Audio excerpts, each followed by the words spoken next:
আর বিশ্ব এখন চিন্তায় পড়ে গিয়েছে, টাকা তো বেড়ে যাচ্ছে, আমাদের ধন বেড়ে যাচ্ছে, আমাদের সম্পদ বেড়ে যাচ্ছে, আমাদের গাড়ির স্টাইল বেড়ে যাচ্ছে, আমাদের মোবাইলের উন্নতি হচ্ছে, আমাদের ফ্যাক্টরির উন্নতি হচ্ছে, আমাদের রাস্তার উন্নতি হচ্ছে, আমাদের ঘরের উন্নতি হচ্ছে, আমাদের ডুপ্লেক্স ঘরের উন্নতি হচ্ছে, আমাদের সব দিকের উন্নতি হচ্ছে, কিন্তু আমাদের মানবতার ব্যর্থতা হয়ে যাচ্ছে, মানবতার ব্যর্থতা হয়ে যাচ্ছে, মানবতার অবনতি হচ্ছে, মস্তিষ্কের অবনতি হচ্ছে। আগে একটা মানুষের সাথে দুই কথা হলে লজ্জায় মানুষ চুপ করে থাকতো, বকাবকি করতো না, গালাগালি করতো না, সম্পর্ক ভালো না লাগলে অন্য রাস্তায় চলে যেত।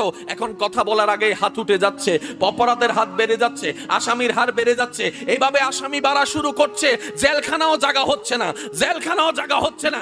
এবার বিশ্ব চিন্তায় পড়ে গেল, সবকিছুতে যদি উন্নতি করি, মানবেই যদি ধ্বংসতে চলে যায়, তাহলে তো এই উন্নতির কোনো ডিমান্ড রাখে না। এই মানব জাতিকে কন্ট্রোল করব কিভাবে? রব বলে যে ইসলাম আগেই দান করে দিয়েছি, নবী রাহমাতুল্লিল আলামিনের চরিত্র আগেই দান করে দিয়েছি, এটাকে ফলো করো, অমানুষ মানুষ হয়ে যাবে। বলেন সুবহান। আল্লাহ তাআলা বলে, বান্দা তোমার যখন যা লাগবে দিয়েছিলাম, দিচ্ছি, আমিই দিব। সুবহান। তোমার এত টেনশন করা লাগবে না। তুমি যখন মায়ের পেটে এক বিন্দু পানি ছিলা, খুলিকা মিম্মা ইন দাফিক ইয়াখরুজু মিন বাইনিস সুলবি ওয়াত তারাইব, তুমি যখন এক বিন্দু পানিতে ছিলা, যখন তোমার দৈহিক গঠন ছিল না, তোমার মা পেটে রেখেছে, আর মায়ের পেটে গঠনটা আমি রব্বুল আলামিন দান করেছি। সুবহানাল্লাহ। নিঃশ্বাস বাঁচার জন্য দরকার, নিঃশ্বাস নেওয়ার জন্য বাতাসের দরকার, নিঃশ্বাস ঢুকার জন্য নাকের দরকার। পানির ভিতরে নিঃশ্বাস নেওয়া যায় না, কিন্তু ডাক্তারি যখন আপনাকে আমাকে মায়ের পেটে থাকা অবস্থায় আলট্রাসোনোগ্রাফি করেছে, তখন দেখা গিয়েছে বাচ্চাটা মায়ের পেটে পানির মধ্যেই ভাসছে, পানির মধ্যেই ডুবে আছে, পানির মধ্যেই ভাসছে। তো পানির মধ্যে যদি বাচ্চা থাকে, নাক তো পানির ভিতরে, নিঃশ্বাস না নিতে পারলে তো বাচ্চা মরে যাবে। বাচ্চার বয়স যখন 9 মাস, বাচ্চার বয়স যখন 9.5 মাস, পানি যখন পেটে ভরপুর, বাচ্চাটা রাউন্ড করতে থাকে, কখনো মাথা উপরে, কখনো পা উপরে, কখনো মাথা দক্ষিণে, কখনো পা দক্ষিণে, রাউন্ড করতেই থাকে, করতেই থাকে, করতেই থাকে। জগৎ বলে পানির ভিতরে নিঃশ্বাস নেওয়া কোয়াইট ইম্পসিবল, কখনোই সম্ভব না। রব বলে যে এটাই তো তোদেরকে দেখাই দিতে চাই, মায়ের পেটের ভিতর পানির ভিতরে আমি আল্লাহ তোদেরকে নিঃশ্বাস নেওয়ায় বাঁচার ব্যবস্থা করে দিয়েছে। শিক্ষা কি গরু ছাগলের জন্য না মানুষের জন্য? মানুষকে অভদ্র বানানোর জন্য না ভদ্র বানানোর জন্য? আরেকটু জোরে বলেন না রে ভাই। কারণ মানুষ ভদ্র হলে, সুশিক্ষিত হলে সমাজ সুন্দর হবে, পরিবার সুন্দর হবে, এলাকা সুন্দর হবে, রাষ্ট্র সুন্দর হবে, চুরি কমে যাবে, ডাকাতি কমে যাবে, শান্তি প্রতিষ্ঠা হবে। ঠিক না বেঠিক? ওই শিক্ষাটা তো পাচ্ছি না। জগৎ যখন এই টেনশনে মগ্ন, তখন আল্লাহ তাআলা বলে পৃথিবীর বুকে অমানুষ থেকে মানুষ হওয়ার জন্য একটা বিদ্যালয় আছে, সেটা হচ্ছে নবী রাহমাতুল্লিল আলামিনের আদর্শ বিদ্যালয়, যেখানে ছাত্র হয়ে নাম লিখিয়েছেন আবু বকর, পড়ালেখা করে পাশ করে সিদ্দিকে আকবর হয়ে গেছেন। যেখানে নাম লিখেছেন ওমর, পড়ালেখা করে পাশ করে ফারুকে আজম হয়ে গেছেন। যেখানে নাম লিখিয়েছেন উসমান, হয়ে গিয়েছেন গনি জিন্নুরাইন। যেখানে নাম লিখিয়েছেন আলী, হয়ে গিয়েছে শেরে খোদা।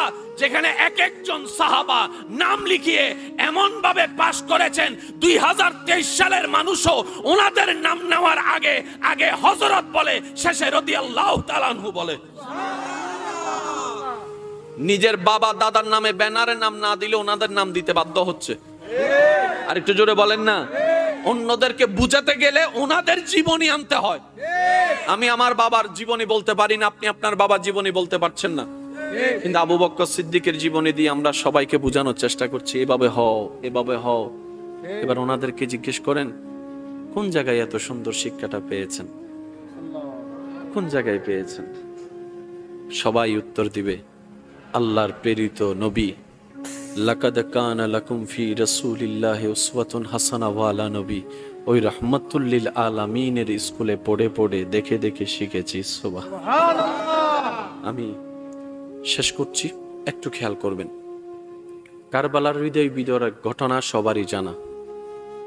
ওই কারবালার ময়দান থেকে ইমাম হুসাইনের একজন আওলাদ ইমাম জয়নুল আবিদিন ফিরে এসেছেন। আসার পরে উনি যতদিন বেঁচে ছিলেন জাহেরান হায়াতে কখনো অট্টহাসি দিয়ে হাসে নাই, কখনো অট্টহাসি দিয়ে হাসে নাই। কারণ ওই কারবালার করুণ দৃশ্য যেটা শুনে আমরা কান্না করতে বাধ্য হই, বুক ফেটে যাই, ওই দৃশ্যটা উনি সচক্ষে দেখেছিলেন। আল্লাহু আকবার। উনি চলে আসলেন মদিনাতে। তো মদিনাতে দীর্ঘদিন থাকার পরে ওদিকে ইমাম হুসাইনের বিপক্ষে এজিদের পক্ষে যুদ্ধ করা একজনের সাথে ওদের প্রধানের সাথে এমন লাগা লাগছে যে তার বিপক্ষে মৃত্যু পরোয়ানা জারি করেছে, তাকে হত্যা করা হবে। ওই ইমাম হুসাইনকে আঘাত করা ব্যক্তি জান বাঁচানোর জন্য পালিয়েছে, সেখান থেকে আস্তে আস্তে চলে আসলো মদিনায়। জান বাঁচানোর জন্য চলে আসলো কোথায়? মদিনায়। এবার মদিনায় আসার পরে সে ঘুরতেই আছে, মুসাফির হিসেবে ঘুরতেই আছে, কোথায় থাকবে কোথায় খাবে। একজন বললেন, আপনি কি মুসাফির? বলে যে হ্যাঁ, আমি একজন মুসাফির, থাকা খাওয়ার কোনো জায়গা নেই। বলে যে আসেন, একটা ঘর আছে যেখানে নিজে না খাওয়াইলেও মেহমানদারির কমতি হবে না। নিজে না খাইলেও মেহমানদারির কোনো কমতি। কার ঘর? বলে যে ইমাম হুসাইনের সন্তান জয়নুল আবেদিনের ঘর। এবার সোরের মন, বলেন না সোরের মন, সে তো জানে আমি ইমাম হুসাইনের বিপক্ষে যুদ্ধ করেছি, কিন্তু উপায়ও তো বাঁচার জন্য তো উপায়। এবার সে বাধ্য হয়ে ইমাম জয়নুল আবেদিনের ঘরে গেলেন। ইমাম জয়নুল আবেদিন নিজের বিছানা ছেড়ে মেহমানকে থাকার ব্যবস্থা করে দিয়েছেন। শব্দগুলো একটু নোট করবেন। নিজে না খেয়ে ওনাকে সাধ্যমতো খাওয়ানোর চেষ্টা করছেন। 2-3 দিন থাকার পরে আপনারা জানেন, মানুষ যতই খারাপ হোক না কেন দিন শেষে মনুষ্যত্ববোধ জেগেই উঠে, লজ্জাবোধ কিন্তু লাগেই লাগে। এবার যতই মেহমানদারি পাচ্ছে, আসলে কি মেহমানদারি মনে হচ্ছে নাকি গালে জুতার বাড়ি? আপনারাই বলেন না রে ভাই, গালে জুতার বাড়ি মনে হচ্ছে না? কে আমারে খাওয়াচ্ছে নিজে না খেয়ে, যার বাপকে আমি হত্যা করেছি? লজ্জাবোধ চলে এসেছে। 3 দিন পরে সে আর থাকতে না পেরে বিদায় নিয়ে চলে যাচ্ছে। চলে যাওয়ার সময় ইমাম জয়নুল আবেদিন ওনার পথ খরচের জন্য কিছু টাকা ওনাকে হাদিয়া দিলেন। জুতার বাড়ির উপর আরেকটা জুতার বাড়ি। এবার সে যখন পথ অতিক্রম করতে লাগলো, অন্তর কান্না করে উঠলো, অন্তর কেঁপে উঠলো, নিজের ভুল বুঝতে পারলো, আবার দৌড়াই আসলো ইমাম জয়নুল, যাই নক করলেন। নক করার পরে ইমাম জয়নুল আবেদিন দরজা খুললেন। দরজা খোলার পরে তার সেই অনুতপ্ততা তাকে বলতে বাধ্য করছে, হুজুর আপনি মনে হয় আমাকে চিনতে পারেন নাই, চিনতে পারলে ঘরেও জায়গায় দিতেন না, মেহমানদারিও করতেন না, পানিও খাওয়াইতেন না, আপনি হয়তো আমাকে চিনতে পারেন নাই, তাই লজ্জাবোধের কারণে নিজের পরিচয়টা নিজে আবার দিতে এসেছি। ইমাম জয়নুল আবেদিন তার কথা শোনার সাথে সাথে বলে, আমি প্রথম দেখাই তোমাকে চিনতে পেরেছি, তুমি সেই ব্যক্তি যে আমার বাবা ইমাম হুসাইনকে পিছন থেকে তীরের আঘাত করেছিলে, আমি চিনতে পেরেছি তোমার চেহারা। সে শুনে অবাক হয়ে বলে, চিনার পরও নিজের ঘরে থাকতে দিয়েছেন? সুবহানাল্লাহ। চিনার পরও নিজে না খেয়ে আমাকে খাওয়িয়েছেন, চিনার পরও আপনি আমাকে পানির ব্যবস্থা করে দিয়েছেন, চিনার পরও আপনি আমার এত যত্ন নিয়েছেন। আমি তো অবাক হয়ে গেলাম, বিষয়টা কি? বলে যে সেই দিন তোমরা যা করেছিলে সেটা তোমাদের মেহমানদারি ছিল, আজকে আমি যা করেছি এটা আওলাদে রাসূল মুসলমানদের মেহমানদারি ছিল। নারে তাকবীর, নারে রিসালাত, নারে গাউসিয়া। উচ্চ আওয়াজে একবার বলেন মারহাবা। এবার আপনারাই আওয়াজ দিয়ে বলেন, এই রকম আদর্শওয়ালা, চিন্তাওয়ালা, চেতনাওয়ালা মানুষ থাকলে এই পৃথিবী আর অশান্তি হতে পারে? আপনারাই বলেন, অশান্তি হতে পারে? আজকে তো এমন সময় চলে এসেছে, নিজের মায়ের, এক মায়ের পেটের ভাই আরেক ভাইকে বলে, আমি মারা গেলে আমার চেহারাও দেখিস না, তোর জানাজায় আমি যাব না। আস্তাগফিরুল্লাহ। কি বলছি আমরা এগুলো? কি বলছি? সামান্য একটা 2 কথার জন্য কি কথাটা বলছি সে ভাবার জ্ঞান আমাদের কাছে। তো সেজন্য সবার কাছে অনুরোধ করব, আপনি আমার কথা ভাবিয়েন না, আমি আপনার কথা ভাববো না। আপনি আপনার কথা ভাবেন, আমি আমার কথা ভাবি। আমি আমার ঘর শুধরাই, আপনি আপনার ঘর শুধরানোর দায়িত্ব নেন। অন্তত নিজের ঘরে গিয়ে যেন শান্তিতে আমরা থাকতে পারি। আর এটার জন্য ইসলামী শিক্ষা ছাড়া দ্বিতীয় কোনো উপায়। সেজন্য আমি সবার কাছে অনুরোধ রাখবো, এখানে অনেক প্রতিষ্ঠানে হয়তো আমার আওয়াজ যাচ্ছে, এটা আমি ভাই হিসেবে পরামর্শমূলক বলছি, মন চাইলে নিবেন, না হয় বাদ দিয়ে দিবেন। সপ্তাহে যাই কিছু পড়ানো হোক না কেন, অন্তত সপ্তাহে একদিন একটা নৈতিক ক্লাস রাখার চেষ্টা করবেন। ছাত্রদেরকে শেখানো হবে যে কিভাবে ধৈর্য ধরতে হয়, বিপদ আসলে কি করতে হয়, শুকরিয়া কিভাবে করতে হয়। যেমন আমরা বেশিরভাগ মানুষ জানি বিপদে কি ধরতে হয়। ভাই একটু বলেন না, বিপদে কি করতে ধরতে হয়? সবাই মিলে একটু বলেন, বিপদে কি ধরতে হয়? এবার যদি প্রশ্ন করা হয় ধৈর্য কিভাবে ধরে, জানি। যদি প্রশ্ন করা হয় শুকরিয়ার ধরন কি, আমরা শুধু এতটুকু বলতে পারবো আলহামদুলিল্লাহ, এর বাইরে কিন্তু আমরা বলতে পারি না। এই যে একটা প্র্যাকটিক্যাল শিক্ষা, এটা আমাদের থেকে উঠে গিয়েছে। আমার মনে হয় অল্প জ্ঞানে প্রত্যেকটা প্রতিষ্ঠানে যদি অন্তত সপ্তাহে 1 ঘন্টা জীবন কেন্দ্রিক শিক্ষাটা তুলে আনা হয়, অন্তত ওই প্রতিষ্ঠানের ছাত্রের দ্বারা সে যখন স্বামী হবে বউ যৌতুকের শিকার হবে না। আর একটু জোরে বলেন ঠিক কিনা? সে যখন মা বাবার সামনে যাবে সে বেয়াদব সন্তান হবে না। সে যখন ব্যবসায়ী হবে সে 2 নম্বরই আর হবে না। কারণ আল্লাহ তাআলা ইসলামী শিক্ষাকে 2 ক্যাটাগরিতে ভাগ করেছেন, একটা থিওরিক্যাল, একটা প্র্যাকটিক্যাল। থিওরিক্যাল হচ্ছে কোরআন ও হাদিস, প্র্যাকটিক্যাল হচ্ছে নবী রাহমাতুল লিল আলামিন। আমরা যতক্ষণ এই দুইটাতে না আসতে পারবো, সেজন্য আল্লাহ তাআলা কোরআনে কি বলেছেন, ওয়াকুনু মাআস সাদিকিন। হে আমার বান্দারা, নামাজ পড়ো, রোজা রাখো, কিন্তু আমার প্রিয় বান্দাদের সাথে উঠো, আমার প্রিয় বান্দাদের সাথে বসো, তাদের সাথে চলো। কারণ তুমি যতটুক না করতে পারবে ওনাদের সাথে থাকতে থাকতে আরো বেশি করে ফেলবে। আর একটু জোরে বলেন না সুবহানাল্লাহ। আপনি একটু খেয়াল করেন, আপনি একজন নামাজের সাথে 1 মাস চলেন, আপনি যে কখন নামাজি হয়ে যাবেন আপনি নিজেও বুঝবেন না। আর একটু জোরে বলেন না। এবার আপনারা বলেন, সৎসঙ্গে বলেন না, সৎসঙ্গে, অসৎসঙ্গে। এমনকি কোনো মা বাবা আছে নিজের সন্তানকে সন্ত্রাস দেখতে চায়? তাহলে কি করতে হবে? আমাদেরকে স্কুল মাদ্রাসায় পড়াইতে হবে, ওই সাথে রেখে রেখে সেই শিক্ষাটাও দিতে হবে, না হয় জীবনে কোনোদিন উন্নতি করা যাবে। চোরের সাথে চললে, চোরের সাথে চললে, ডাকাতের সাথে চললে, নেশাখোরের সাথে চললে, নামাজের সাথে চললে, ধৈর্যশীলের সাথে চললে, সেজন্যই আল্লাহওয়ালা দরকার। আপনি আপনাকে বাঁচানোর জন্য, আমি আমাকে বাঁচানোর জন্য আল্লাহর প্রিয় বান্দা খুঁজতেই হবে, এছাড়া দ্বিতীয় কোনো উপায় নাই। যেমন রাগ করা যাবে না, রাগ করা ভালো না, জানে না কে? সবাই জানে। কিন্তু মেজাজ যখন গরম হয় এটা কি কাজ হয়? কেন? আমি তো জানি রাগ করা ভালো না, তাহলে করলাম কেন? রাগ করা ভালো নয়, এটা হচ্ছে জানি, এটা কিতাব থেকে শিখলাম। কিভাবে রাগটাকে কন্ট্রোল করব সেটা আল্লাহর প্রিয় বান্দাদের সাথে থেকে শিখতে হয়। সেজন্য জীবনে সবর ছাড়া, ধৈর্য ছাড়া কেউ আগাতে পারেনি, পারবেও না। ধৈর্যটা কিভাবে শিখবো সেই ব্যবস্থাটা আমাদেরকে করে নিতে হবে। শুকরিয়া কিভাবে করলে আল্লাহ পাক লা আযীদান্নাকুম নিয়ামত দান করবেন সেটা আমাদেরকে একটু প্র্যাকটিক্যালি শিখে নিতে হবে। নামাজ ফরজ সবাই জানে, নামাজ না পড়লে কি মাইর দেওয়া হবে সেটাও সবাই জানে। আপনি আমি ক্ষুধা নিবারণের জন্য খাবার খাই, ঠিক না? কিন্তু দেখেন প্রত্যেকটা খাবারে আল্লাহ তাআলা আলাদা আলাদা কিছু ভিটামিনেরও ব্যবস্থা করে দিয়েছেন। সুবহানাল্লাহ জোরে বলবেন না? আমরা কিন্তু সব সময় ভিটামিনের জন্য খাই না, ক্ষুধা নিবারণের জন্য খাই। কিন্তু ওই খাবারটা ক্ষুধাও নিবারণ করে, শক্তিও সঞ্চারণ করে, আবার ভিটামিনেরও কাজ করে। যেমন চোখের সমস্যা নিয়ে যখন ডাক্তারের কাছে যাই, ডাক্তার আমাদেরকে যেই পরামর্শই দেখ না কেন তখন একটা কথা বলে, শাকসবজি বেশি করে খাবেন। একটু জোরে বলেন, শাকসবজি বেশি করে খাবেন। ডাক্তার মহোদয় কেন? বলে যে শাকসবজির ভিতরে আপনার শরীরের যে লিকেন্স গুলা আছে, কমতি গুলা আছে, চোখের যে প্রবলেম গুলা আছে, ওইটার সমাধানের নিয়ামত আল্লাহ তাআলা শাকসবজির ভিতরে দান করেছেন। সুবহানাল্লাহ। যাদের হিমোগ্লোবিন প্রবলেম আছে, ওষুধের পাশাপাশি ডাক্তাররা কিছু খাবার আলাদা করে দেয়। যারা ডায়াবেটিস রোগী আছেন, ডাক্তাররা ওষুধের পাশাপাশি কিছু খাবারের লিস্টি করে দেয়, একটা জীবনের নিয়ম এনে দেয়। আপনি এভাবে চলবেন, এভাবে খাবেন, এতটাই উঠবেন, এতটাই ঘুমাবেন। ও ডাক্তার, এত সুন্দর নিয়ম কেন দিচ্ছেন?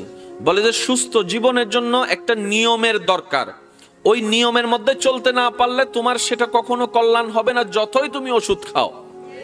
ওই যে একটা সুস্থ জীবনের জন্য নিয়মের দরকার, আল্লাহ তাআলা আমাদেরকে এইরকম একটা স্পেশাল নিয়ম দিয়েছেন, সেটা হচ্ছে ইসলাম।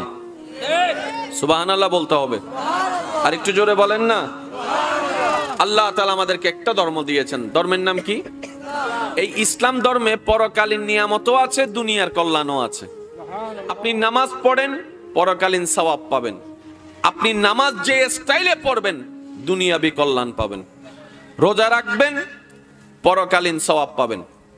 কিন্তু রোজার রেখার যে ধরন, এটা করবেন, দুনিয়াবি কল্যাণ পাবেন। সেজন্য আল্লাহ তাআলা বড় চমৎকার ভাবে আমাদেরকে একটা দোয়া শিক্ষা দিয়েছেন। বান্দা যখনই দোয়া করবা, রব্বানা আতিনা ফিদ দুনিয়া হাসানাতাও ওয়া ফিল আখিরাতি হাসানাতাও ওয়া কিনা আযাবান নার। বান্দা আমার কাছে যখনই চাইবা, শুধু পরকাল চেও না। পরকাল পাওয়া মানে দুনিয়া বাদ দেওয়া নয়, আল্লাহ পাওয়া মানে দুনিয়া ত্যাগ দেওয়া নয়। দুনিয়ার মধ্যে থেকে পরকালকে সজ্জিত করা, এটাই হচ্ছে মুমিনের কাজ। সুবহান। এবার বলেন, বিয়ে শাদী কোথায়, পরকালে না দুনিয়ায়? একটা আওয়াজটা দিবেন ভাইয়া। ব্যবসা কোথায়, পরকাল না দুনিয়ায়? চাকরি কোথায়, পরকাল না দুনিয়ায়? তো আল্লাহ, আপনি তো পরকাল চাই। রব বলে যে ব্যবসাটা সুন্নত মোতাবেক করো, দুনিয়াও হয়ে যাবে, পরকালও হয়ে যাবে। এই যে একটা গোছানো জিনিস, এটার নাম ইসলাম। পরকালও আছে, দুনিয়াও আছে। ইসলাম একটা বিয়ের ব্যবস্থা আছে, বলেন না, আছে না? এই বিয়ের ব্যবস্থাটা আপনি তুলে নেন, সমাজ অশ্লীলতায় ভরে যাবে। যেটা মোটামুটি আমরা এখন বুঝতে পারি, বিয়ে ছাড়া সম্পর্কটা কেমন হয় আমরা বুঝতে পারি। এবার বলেন, বিয়ের মধ্যে স্বামী স্ত্রীর ভিতরে ঝগড়া আছে না নাই? বয়ফ্রেন্ড গার্লফ্রেন্ডের ভিতরে ঝগড়া আছে না নাই? স্বামী স্ত্রীর ভিতরে মনোমালিন্য আছে না নাই? বয়ফ্রেন্ড গার্লফ্রেন্ডের ভিতরে আছে না নাই? এবার দুইটার পার্থক্য যদি আপনি আপনার জ্ঞান নিয়ে তারতম্য করে দেখেন, তাহলে দেখবেন হাজার পার্থক্য দেখা যাবে। যেটাকে ইসলাম সমর্থন করেছে, এটার মধ্যেই হাজার কল্যাণ বয়ে এনেছে। বলেন সুবহানাল্লাহ। বিয়ে মানে কি? দুই পরিবারের সমন্বয়। ছিলেন 10 জন, হয়ে গেলেন 20 জন। আর একটু জোরে বলেন না। ছিলেন আপনার জায়গা এটা, হয়ে গেল আরেকটা জায়গা। ছিল রাস্তা একটা, হয়ে গেল রাস্তা দুইটা। এই যে একটা মানবিকতার সম্পর্ক সমাজ নিয়ন্ত্রণ করার জন্য যে প্রচেষ্টা বিশ্ব চালাচ্ছে সমাজ সুন্দর করার জন্য, মনে রাখবেন ইসলাম হচ্ছে রোল মডেল, যেটাকে অনুসরণ করার মতো করতে জানলে দুনিয়াও সুন্দর হয়ে যাবে, মানব জীবনও সুন্দর হয়ে যাবে। বলেন না সুবহানাল্লাহ। আর একটু জোরে বলেন না সুবহানাল্লাহ। তা আল্লাহ তাআলা আমাদেরকে বানিয়েছেন, অন্যদের যা বানিয়েছেন, যেভাবে বানিয়েছেন আমাদেরকেও বানিয়েছেন। কিন্তু আল্লাহ তাআলা মাটি থেকে কিছু আশা করেন না। আল্লাহ তাআলা পশু পাখি থেকে কিছু আশা করে না। আল্লাহ শুধু আশা করেন একটা জাতি থেকে, সেটা হচ্ছে মানব জাতি। আল্লাহ মানব জাতি থেকে আশা করেন। কথা বলেন ঠিক কিনা? আল্লাহ আর কোন সৃষ্টি থেকে আশা করেন না। এবার চমৎকার একটা বিষয় দেখেন, আল্লাহর সৃষ্টিতে আপনি যে কোনো সৃষ্টিকে সামনে আনেন, দেখবেন আল্লাহ যা যতটুক বলেছেন এক চুল বেশিও করে না, কমও করে না। আল্লাহ সূর্যকে বলেছেন পূর্ব দিকে উঠবি, এখনো পূর্ব দিকে উঠে। পশ্চিম দিকে ডুববি, এখনো পশ্চিম দিকে ডুববি। 19-20 কখনো হয় না। আম গাছে কখনো জাম ধরে না, জাম গাছে কখনো কাঁঠাল ধরে না। আল্লাহর প্রত্যেকটা সৃষ্টি আল্লাহর আদেশের এক চুল সামনেও যায় না। শুধু একটা সৃষ্টি হাঁ কইলে না করে, না কইলে হাঁ করে। এটা কারা? বলেন না আমরা। কারা? আরো জোরে বলেন কারা? এত অবাধ্যতা করার পরও আল্লাহ আমাদেরকে রহমত করে যাচ্ছেন। এত দোষ করার পরও আল্লাহ আমাদের দোষকে সাত্তার হয়ে গোপন করে যাচ্ছেন। এত ভুল করার পরও আল্লাহ আমাদেরকে রিজিক দিয়ে যাচ্ছেন। এত জুলুম করার পরও আল্লাহ আমাদেরকে নিঃশ্বাস দিয়ে যাচ্ছেন। এত ভুল করার পরও এত কিছু দিচ্ছেন, তার মানে এই সৃষ্টিটা যেমন তেমন সৃষ্টি নয়, খুব স্পেশাল একটা সৃষ্টি। যে সৃষ্টিতে আপনি আমি জন্ম গ্রহণ করেছি, এই সৃষ্টিটা তিনি আমাদের রব্বুল আলামিন। জোরে বলেন তিনি আমাদের রব্বুল আলামিন। এখানে সায়েন্সের ভাইয়েরা যদি থাকেন, একটু খেয়াল করবেন, কোরআন বড় চমৎকার একটা কিতাব। সুবহানাল্লাহ। হ্যাঁ, আমরা বুঝার মতো বুঝতে জানিনি, ব্যর্থতা আমাদের। আমরা নেওয়ার মতো নিতে জানিনি, ব্যর্থতা আমাদের। আচ্ছা, কোরআনে যতবারই শোনা এবং দেখার কথা আল্লাহ পাক বলেছেন, ততবারই আল্লাহ কিভাবে বলেছেন? সামিউন। একটু বলেন সামিউন, সবাই বলেন সামিউন। একটু আরেকটু আওয়াজ লাগবে, সামিউন। সামিউন, সামিউন মানে শোনা, বাসির মানে দেখা। দেখার জন্য লাগবে, শোনার জন্য লাগবে, তাহলে শোনার জন্য লাগবে কান, দেখার জন্য লাগবে চোখ। এটাই তো। এবার আমরা যখন বলি, বলার সময় কি বলি? কান এবং চোখ, নাকি চোখ এবং কান? আমরা কোনটা বলি? ওই যে এটা কি নাক, কান, গলা, ডাক্তার, নাক, কান, গলা। এবার দেখেন, আমরা দেখি, দেখার জন্য লাগে চোখ, শোনার জন্য লাগে কান। আল্লাহ বলার সময় বলছেন সামিউন বাসির। আগে বলছেন কিসের কথা? কানের কথা। তারপরে বলছেন আল্লাহ কিসের কথা? বড় চমৎকার বিষয় কি জানেন? মায়ের পেটে সন্তানের দৈহিক গঠন যখন তৈরি হয়, তখন ডাক্তাররাই বলছে চোখ তৈরি হওয়ার আগে কান তৈরি হয়ে যায়। সবাই মিলে বলেন না সুবহানাল্লাহ। ডাক্তারদের মতামত যে বাচ্চার চোখ তৈরি হওয়ার আগে কান তৈরি হয়ে যায়। 1450 বছর আগে আমাদের কোরআনে আল্লাহ তাআলা বলার সময় কানকে আগে রেখেছেন, চোখকে পরে রেখেছেন। সুবহানাল্লাহ। এই যে আপনারা আমাকে দেখছেন, আমি আপনাদেরকে দেখার সৌভাগ্য পাচ্ছি কিসের মাধ্যমে? একটু জোরে বলেন, কিসের মাধ্যমে? এই চোখের মধ্যে কভার আছে না? কভারের ভিতরে সাদা একটা চোখ আছে না? আমরা কি সাদা দিয়ে দেখি? একটু খেয়াল করে দেখি, সাদা দিয়ে দেখি। তো কি দিয়ে দেখি? সাদার ভিতরে আরেকটা পার্ট আছে যেটা একটু মেরুন কালারের মতো হয়, ওইটার ভিতরে একদম মাঝখানে মিডল পয়েন্টে যে ছোট্ট ছিদ্রের মতো আছে, ওইটা দিয়ে আপনি বিশ্বকে দেখছেন। পুরা চোখ দিয়ে কিন্তু আমরা দেখি না, পুরা চোখ দিয়ে আমরা দেখি না। চোখের মাঝখানে যে ছোট্ট একটা ছিদ্র, এটা বোঝার জন্য আপনার মোবাইল আছে। মোবাইলের ক্যামেরাটা আজকে ঘরে গিয়ে চেক করে দেখবেন, যে ক্যামেরা দিয়ে আপনি ছবি তোলেন, ওই ক্যামেরার মধ্যে 3-4টা লেয়ার থাকে। ভালো করে খেয়াল করলে দেখবেন 3-4টা লেয়ার থাকে। আল্লাহ তাআলা চোখকে এমন ভাবে ডিজাইন করেছেন, ওই চোখের থিওরিটা গ্রহণ করে বিজ্ঞানীরা সেখান থেকে ক্যামেরার আবিষ্কার করেছেন। বলেন না সুবহানাল্লাহ। আর একটু জোরে বলতে হবে সুবহানাল্লাহ। তাহলে খেয়াল করবেন আপনারা, তর্ক বিতর্ক দিয়ে ইসলাম জিততে হয় না। ইসলাম আপন গুণে আলোকিত। সূর্য আছে বলতে হয় না, চোখ বন্ধ করে রাখলেও তাপে আপনাকে অনুভব করিয়ে দিবে। এবার আপনারা আমাকে একটা কথা বলেন, আমরা পড়ালেখা করি কি অমানুষ হওয়ার জন্য না মানুষ হওয়ার জন্য? আর একটু জোরে বলেন না। এবার আমরা পড়ালেখা করি কোথায়? বিদ্যালয়ে। বিদ্যালয়ে কি পড়ায়? আমাদেরকে পাঠ্যপুস্তক পড়ায়, ওইখান থেকে আমরা জ্ঞান নিই, এটাই তো। ক্লাস 8-9-এ যারা জাননি ভাই বোর্ড শিখছেন, সে কয়জনের মনে আছে? জাননি ভাই ট্রেন কয়জনের মনে আছে? নাই। কেন নাই? আপনি কি শিখেন নাই? বলে যে শিখেছি তো। তো মনে নাই কেন? এটা তো লেখার জন্য শিখছিলাম। লেখা শেষ, আমি বুঝাতে পারিনি মনে হয়। লেখা শেষ, বীজগণিতের সূত্র a+b² শিখার জন্য অনেক ছাত্রের 1 সপ্তাহ চলে গেছে। যুবক ভাইরা আওয়াজ দিয়ে বলেন না। a+b² = a² + 2ab+b² sin θ cos θ cosec θ এগুলো শিখতে সপ্তাহের পর সপ্তাহ চলে গিয়েছে। কিন্তু আমাকে একটু দেখান, আপনার সারা জীবনে, সবার হয়তো কয়েকজনের লাগলে লাগতে পারে, কিন্তু সবার সারা জীবনে a+b² এর সূত্র কোন কাজে আসবে? শুনি নাই আমি। সাইন থিটার সূত্র কোন কাজে আসবে?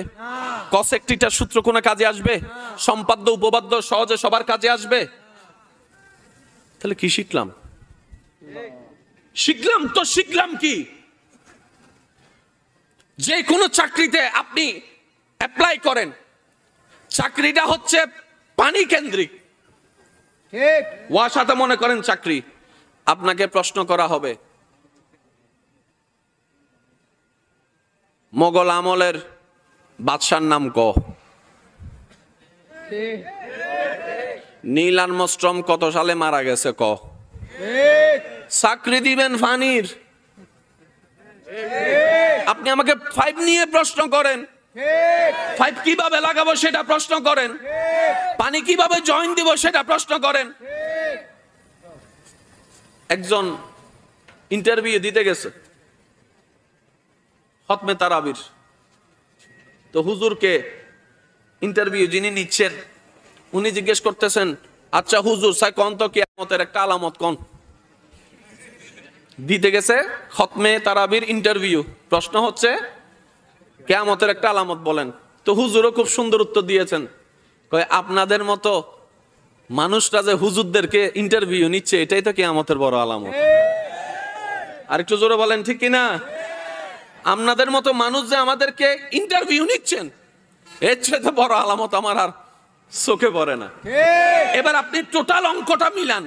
আর বিশ্ব এখন চিন্তায় পড়ে গিয়েছে, টাকা তো বেড়ে যাচ্ছে, আমাদের ধন বেড়ে যাচ্ছে, আমাদের সম্পদ বেড়ে যাচ্ছে, আমাদের গাড়ির স্টাইল বেড়ে যাচ্ছে, আমাদের মোবাইলের উন্নতি হচ্ছে, আমাদের ফ্যাক্টরির উন্নতি হচ্ছে, আমাদের রাস্তার উন্নতি হচ্ছে, আমাদের ঘরের উন্নতি হচ্ছে, আমাদের ডুপ্লেক্স ঘরের উন্নতি হচ্ছে, আমাদের সব দিকের উন্নতি হচ্ছে, কিন্তু আমাদের মানবতার ব্যর্থতা হয়ে যাচ্ছে, মানবতার ব্যর্থতা হয়ে যাচ্ছে, মানবতার অবনতি হচ্ছে, মস্তিষ্কের অবনতি হচ্ছে। আগে একটা মানুষের সাথে দুই কথা হলে লজ্জায় মানুষ চুপ করে থাকতো, বকাবকি করতো না, গালাগালি করতো না, সম্পর্ক ভালো না লাগলে অন্য রাস্তায় চলে যেত।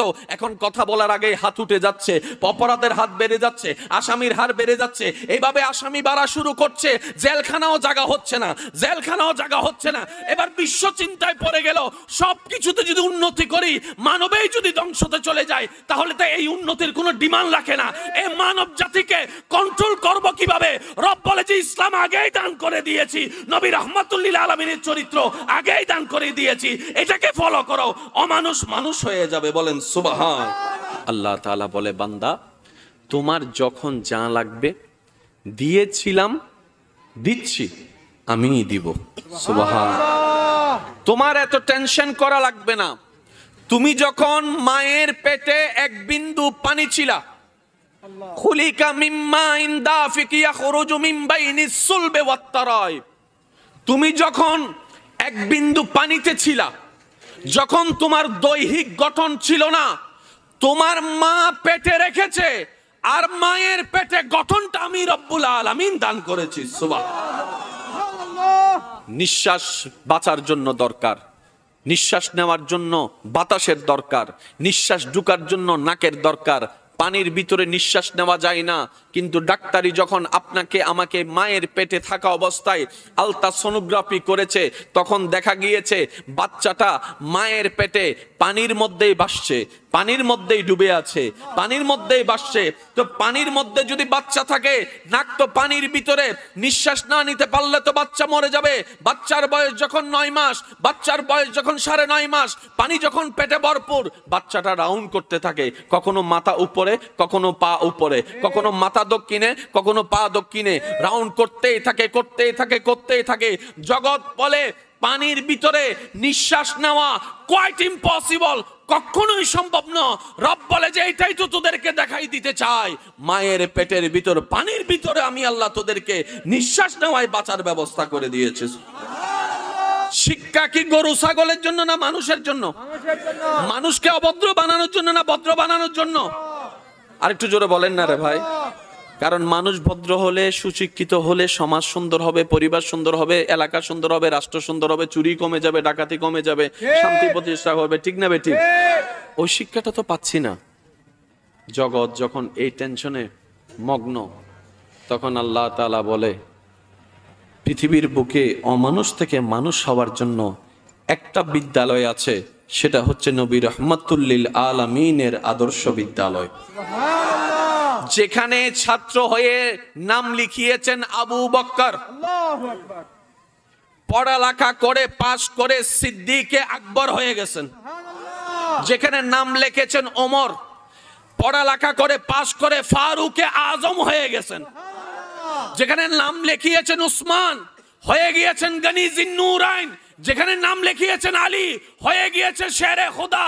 যেখানে এক একজন সাহাবা নাম লিখিয়ে এমন ভাবে পাশ করেছেন 2023 সালের মানুষও ওনাদের নাম নেওয়ার আগে আগে হযরত বলে, শেষে রাদিয়াল্লাহু তাআলা আনহু বলে। নিজের বাবা দাদার নামে ব্যানারের নাম না দিলে ওনাদের নাম দিতে বাধ্য হচ্ছে। আর একটু জোরে বলেন না।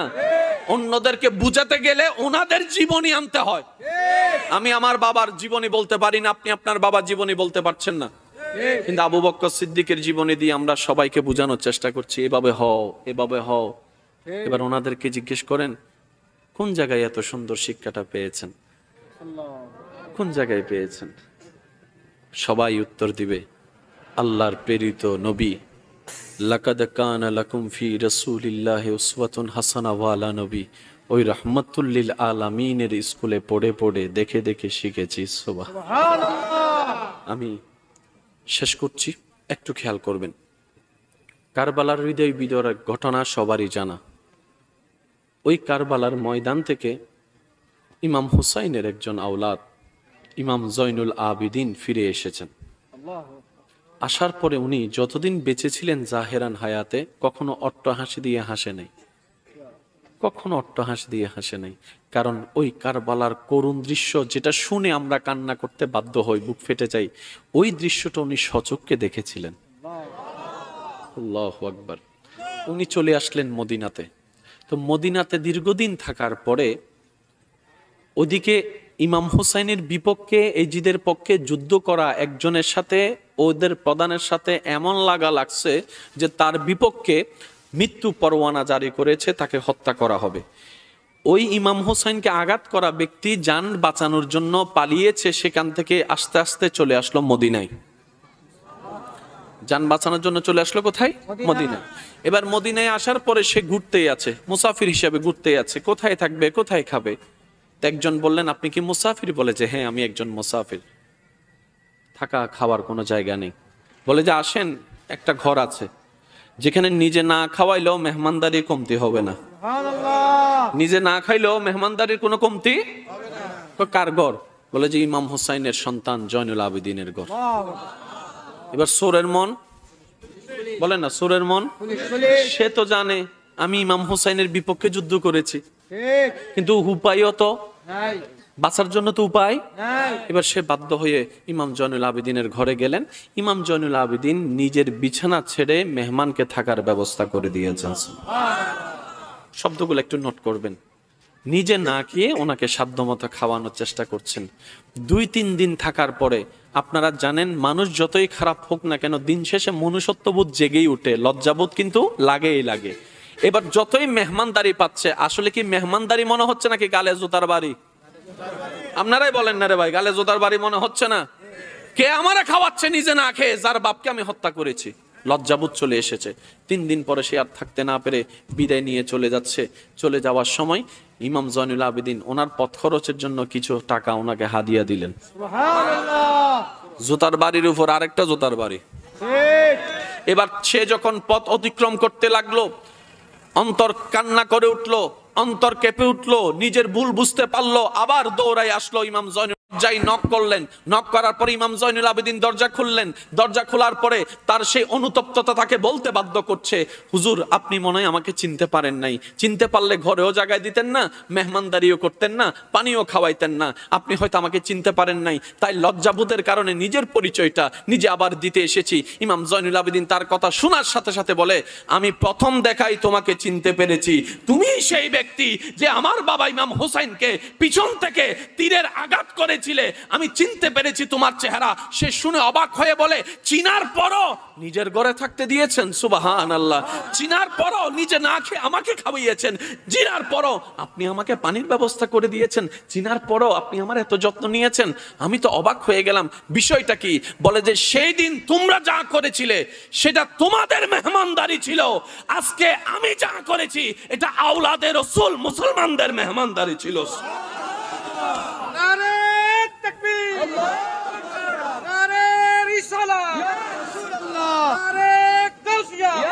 উচ্চ আওয়াজ একবার বলেন মারহাবা। এবার আপনারাই আওয়াজ দিয়ে বলেন, এই রকম আদর্শওয়ালা, চিন্তাওয়ালা, চেতনাওয়ালা মানুষ থাকলে এই পৃথিবী আর অশান্তি হতে পারে? আপনারাই বলেন অশান্তি হতে পারে?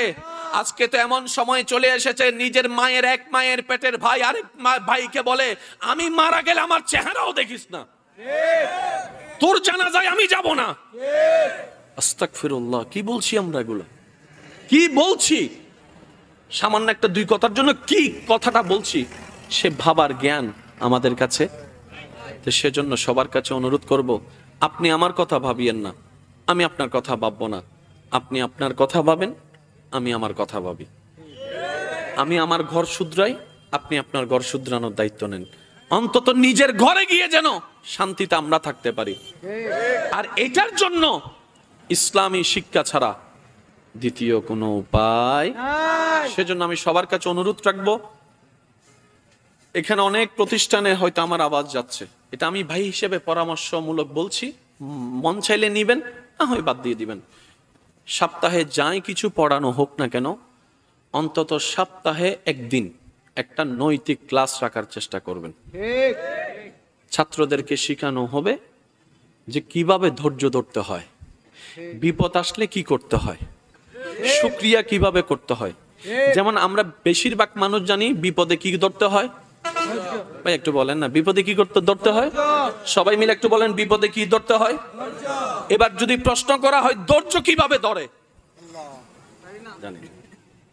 যদি প্রশ্ন করা হয় শুকরিয়ার ধরন কি, আমরা শুধু এতটুকু বলতে পারবো আলহামদুলিল্লাহ, এর বাইরে কিন্তু আমরা বলতে পারি না। এই যে একটা প্র্যাকটিক্যাল শিক্ষা, এটা আমাদের থেকে উঠে গিয়েছে। আমার মনে হয় অল্প জ্ঞানে প্রত্যেকটা প্রতিষ্ঠানে যদি অন্তত সপ্তাহে 1 ঘন্টা জীবন কেন্দ্রিক শিক্ষাটা তুলে আনা হয়, অন্তত ওই প্রতিষ্ঠানের ছাত্রের দ্বারা সে যখন স্বামী হবে, বউ যৌতুকের শিকার হবে না। আর একটু জোরে বলেন ঠিক কিনা? সে যখন মা বাবার সামনে যাবে, সে বেয়াদব সন্তান হবে না। সে যখন ব্যবসায়ী হবে, সে 2 নম্বরই আর হবে না। কারণ আল্লাহ তাআলা ইসলামী শিক্ষাকে 2 ক্যাটাগরিতে ভাগ করেছেন, একটা থিওরিক্যাল, একটা প্র্যাকটিক্যাল। থিওরিক্যাল হচ্ছে কোরআন ও হাদিস, প্র্যাকটিক্যাল হচ্ছে নবী রাহমাতুল লিল আলামিন। আমরা যতক্ষণ এই দুইটাতে না আসতে পারবো, সেজন্য আল্লাহ তাআলা কোরআনে কি বলেছেন, ওয়াকুনু মাআস সাদিকিন। হে আমার বান্দারা, নামাজ পড়ো, রোজা রাখো, কিন্তু আমার প্রিয় বান্দাদের সাথে উঠো, আমার প্রিয় বান্দাদের সাথে বসো, তাদের সাথে চলো। কারণ তুমি যতটুক না করতে পারবে, ওনাদের সাথে থাকতে থাকতে আরো বেশি করে ফেলবে। আর একটু জোরে বলেন না সুবহানাল্লাহ। আপনি একটু খেয়াল করেন, আপনি একজন নামাজের সাথে 1 মাস চলেন, আপনি যে কখন নামাজি হয়ে যাবেন আপনি নিজেও বুঝবেন না। আর একটু জোরে বলেন না। এবার আপনারা বলেন, সৎসঙ্গে বলেন না, সৎসঙ্গে, অসৎসঙ্গে। এমনকি কোনো মা বাবা আছে নিজের সন্তানকে সন্ত্রাস দেখতে চায়, তাহলে কি করতে হবে? আমাদেরকে স্কুল মাদ্রাসায় পড়াইতে হবে, ওই সাথে রেখে রেখে সেই শিক্ষাটাও দিতে হবে, না হয় জীবনে কোনোদিন উন্নতি করা যাবে চোরের সাথে চললে, চোরের সাথে চললে, ডাকাতের সাথে চললে, নেশাখোরের সাথে চললে, নামাজের সাথে চললে, ধৈর্যশীলের সাথে চললে। সেজন্যই আল্লাহওয়ালা দরকার। আপনি আপনাকে বাঁচানোর জন্য, আমি আমাকে বাঁচানোর জন্য আল্লাহর প্রিয় বান্দা খুঁজতেই হবে, এছাড়া দ্বিতীয় কোনো উপায় নাই। যেমন রাগ করা যাবে না, রাগ করা ভালো না, জানে না কে? সবাই জানে। কিন্তু মেজাজ যখন গরম হয়, এটা কি কাজ হয়? কেন? আমি তো জানি রাগ করা ভালো না, তাহলে করলাম কেন? রাগ করা ভালো নয়, এটা হচ্ছে জানি, এটা কিতাব থেকে শিখলাম। কিভাবে রাগটাকে কন্ট্রোল করব, সেটা আল্লাহর প্রিয় বান্দাদের সাথে থেকে শিখতে হয়। সেজন্য জীবনে সবর ছাড়া, ধৈর্য ছাড়া কেউ আগাতে পারেনি, পারবেও না। ধৈর্যটা কিভাবে শিখবো, সেই ব্যবস্থাটা আমাদেরকে করে নিতে হবে। শুকরিয়া কিভাবে করলে আল্লাহ পাক লা আযীদান্নাকুম নিয়ামত দান করবেন, সেটা আমাদেরকে একটু প্র্যাকটিক্যালি শিখে নিতে হবে। নামাজ ফরজ সবাই জানে, নামাজ না পড়লে কি মাইর দেওয়া হবে সেটাও সবাই জানে। আপনি আমি ক্ষুধা নিবারণের জন্য খাবার খাই, ঠিক না? কিন্তু দেখেন প্রত্যেকটা খাবারে আল্লাহ তাআলা আলাদা আলাদা কিছু ভিটামিনেরও ব্যবস্থা করে দিয়েছেন। সুবহানাল্লাহ জোরে বলবেন না? আমরা কিন্তু সব সময় ভিটামিনের জন্য খাই না, ক্ষুধা নিবারণের জন্য খাই। কিন্তু ওই খাবারটা ক্ষুধাও নিবারণ করে, শক্তিও সঞ্চারণ করে, আবার ভিটামিনেরও কাজ করে। যেমন চোখের সমস্যা নিয়ে যখন ডাক্তারের কাছে যাই, ডাক্তার আমাদেরকে যেই পরামর্শই দেখ না কেন, তখন একটা কথা বলে, শাকসবজি বেশি করে খাবেন। একটু জোরে বলেন, শাকসবজি বেশি করে খাবেন। ডাক্তার মহোদয় কেন? বলে যে শাকসবজির ভিতরে আপনার শরীরের যে লিকেন্স গুলা আছে, কমতিগুলা আছে, চোখের যে প্রবলেমগুলো আছে, ওইটার সমাধানের নিয়ামত আল্লাহ তাআলা শাকসবজির ভিতরে দান করেছেন। সুবহানাল্লাহ। যাদের হিমোগ্লোবিন প্রবলেম আছে, ওষুধের পাশাপাশি ডাক্তাররা কিছু খাবার আলাদা করে দেয়। যারা ডায়াবেটিস রোগী আছেন, ডাক্তাররা ওষুধের পাশাপাশি কিছু খাবারের লিস্টি করে দেয়, একটা জীবনের নিয়ম এনে দেয়। আপনি এভাবে চলবেন, এভাবে খাবেন, এতটাই উঠবেন, এতটাই ঘুমাবেন। ও ডাক্তার, এত সুন্দর নিয়ম কেন দিচ্ছেন? বলে যে সুস্থ জীবনের জন্য একটা নিয়মের দরকার। ওই নিয়মের মধ্যে চলতে না পারলে তোমার সেটা কখনো কল্যাণ হবে না, যতই তুমি ওষুধ খাও। ওই যে একটা সুস্থ জীবনের জন্য নিয়মের দরকার, আল্লাহ তাআলা আমাদেরকে এইরকম একটা স্পেশাল নিয়ম দিয়েছেন, সেটা হচ্ছে ইসলাম। সুবহানাল্লাহ বলতে হবে, আর একটু জোরে বলেন না। আল্লাহ তাআলা আমাদেরকে একটা ধর্ম দিয়েছেন, ধর্মের নাম কি?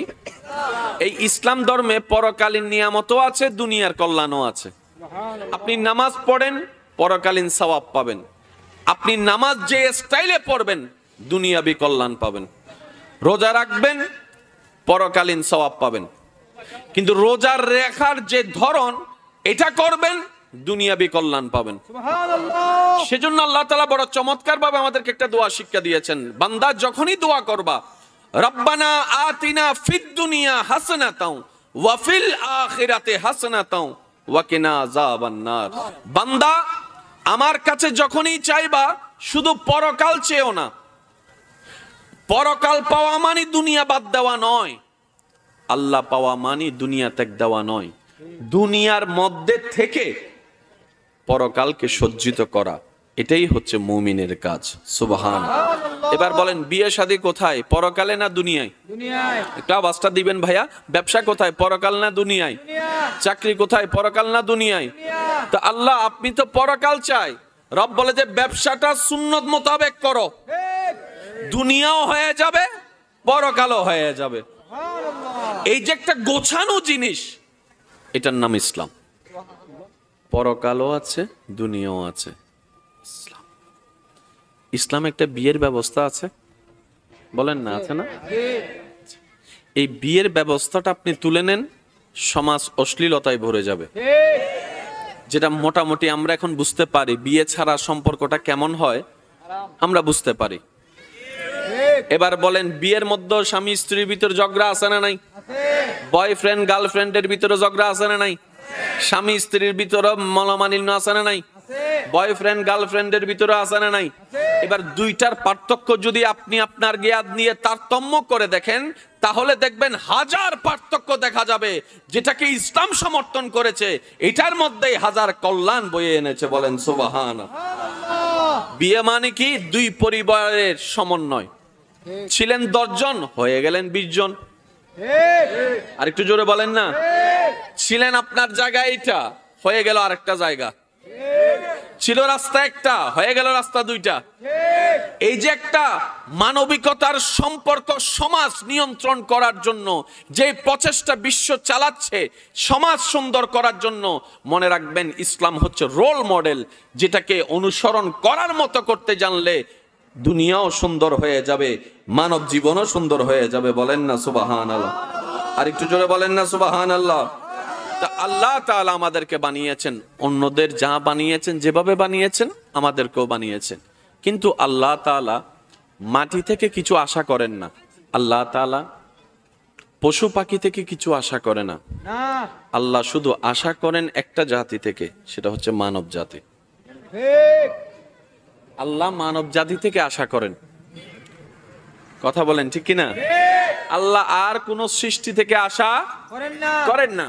এবার চমৎকার একটা বিষয় দেখেন, আল্লাহর সৃষ্টিতে আপনি যে কোনো সৃষ্টিকে সামনে আনেন, দেখবেন আল্লাহ যা যতটুক বলেছেন এক চুল বেশিও করে না, কমও করে না।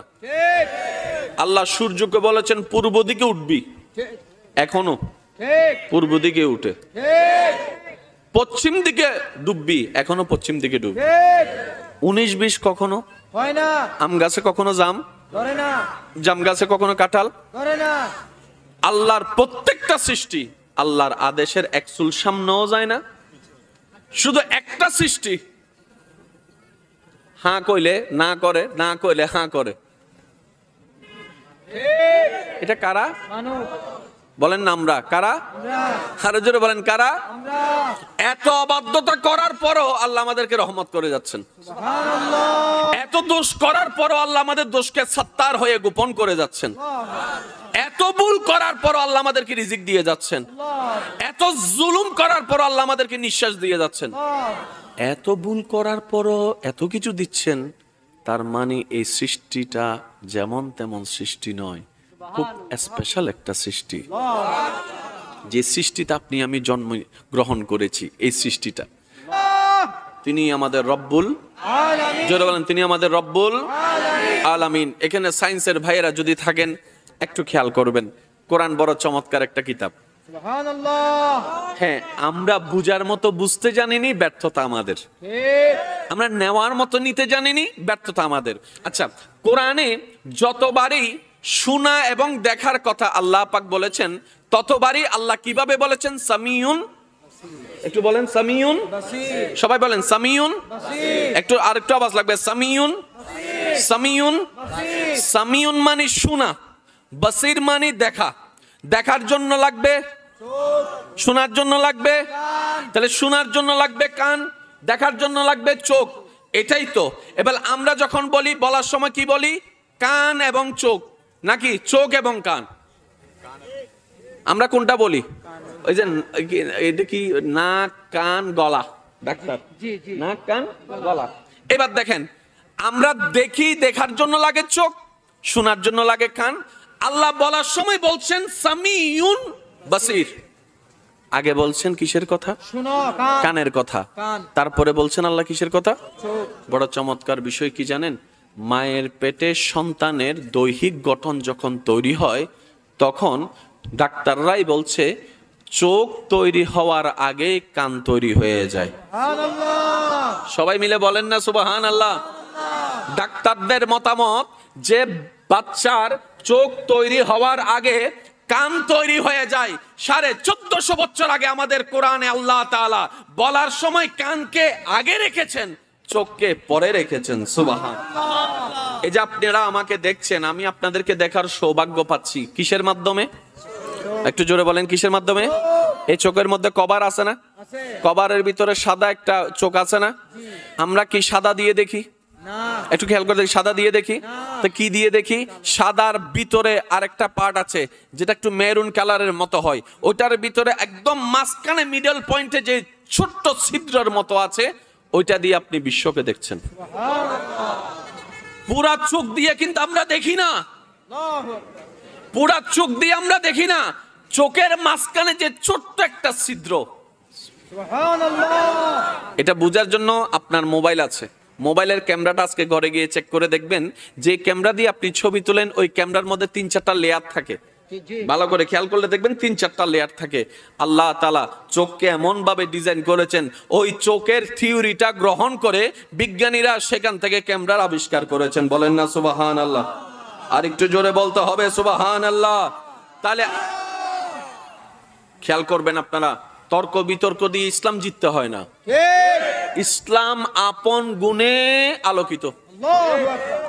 সূর্য আছে বলতে হয় না, ঠিক। চোখ বন্ধ করে রাখলেও তাপে আপনাকে অনুভব করিয়ে দিবে। সুবহানাল্লাহ। এবার আপনারা আমাকে একটা কথা বলেন, আমরা পড়ালেখা করি কি অমানুষ হওয়ার জন্য না মানুষ হওয়ার জন্য? আর একটু জোরে বলেন না।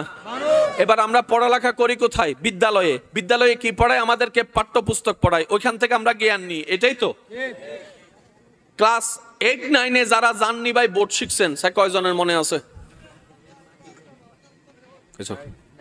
জাননি ভাই ট্রেন কয়জনের মনে আছে? নাই। কেন নাই? আপনি কি শিখেন নাই? বলে যে শিখেছি তো। তো মনে নাই কেন? এটা তো লেখার জন্য শিখছিলাম। ঠিক। লেখা শেষ, আমি বুঝাতে পারিনি মনে হয়। লেখা শেষ, ইয়াদও শেষ। বীজগণিতের সূত্র a+b হোল স্কয়ার শিখার জন্য অনেক ছাত্রের 1 সপ্তাহ চলে গেছে। ঠিক। যুবক ভাইরা আওয়াজ দিয়ে বলেন না। a+b whole square is equal to a square plus 2ab plus b square sin θ cos θ cosec θ, এগুলো শিখতে সপ্তাহের পর সপ্তাহ চলে গিয়েছে। কিন্তু আমাকে একটু দেখান আপনার সারা জীবনে সবার হয়তো কয়েকজনের লাগলে লাগতে পারে, কিন্তু সবার সারা জীবনে a+b² সূত্র কোন কাজে আসবে? শুনি নাই আমি। সাইন থিটার সূত্র কোন কাজে আসবে? কসেক থিটার সূত্র কোন কাজে আসবে? সম্পাদ্য উপপাদ্য সহজে সবার কাজে আসবে? তাহলে কি শিখলাম? শিখলাম কি? যে কোনো চাকরিতে আপনি অ্যাপ্লাই করেন, চাকরিটা হচ্ছে পানি কেন্দ্রিক। ঠিক। ওয়াসাতে মনে করেন চাকরি, আপনাকে প্রশ্ন করা হবে মোগল আমলের বাদশার নাম ক? ঠিক। নীল আর্মস্ট্রং কত সালে মারা গেছে ক? ঠিক। চাকরি দিবেন ফানির, আপনি আমাকে 5 নিয়ে প্রশ্ন করেন, ঠিক। 5 কিভাবে লাগাবো সেটা প্রশ্ন করেন, পানি কিভাবে জয়েন দিব সেটা প্রশ্ন করেন। একজন ইন্টারভিউ দিতে গেছে খতমে তারাবির, তো হুজুরকে ইন্টারভিউ যিনি নিচ্ছেন উনি জিজ্ঞেস করতেছেন, আচ্ছা হুজুর সাই কোন তো কিয়ামতের একটা আলামত কোন? দিতে গেছে খতমে তারাবির ইন্টারভিউ, প্রশ্ন হচ্ছে কিয়ামতের একটা আলামত বলেন। তো হুজুরও খুব সুন্দর উত্তর দিয়েছেন, কয় আপনাদের মতো মানুষরা যে হুজুরদেরকে ইন্টারভিউ নিচ্ছে এটাই তো কিয়ামতের বড় আলামত। আর একটু জোরে বলেন ঠিক কিনা? আপনাদের মতো মানুষ যে আমাদেরকে ইন্টারভিউ নিচ্ছেন এর চেয়ে বড় আলামত আমার আর চোখে পড়ে না। এবার আপনি টোটাল অঙ্কটা মিলান,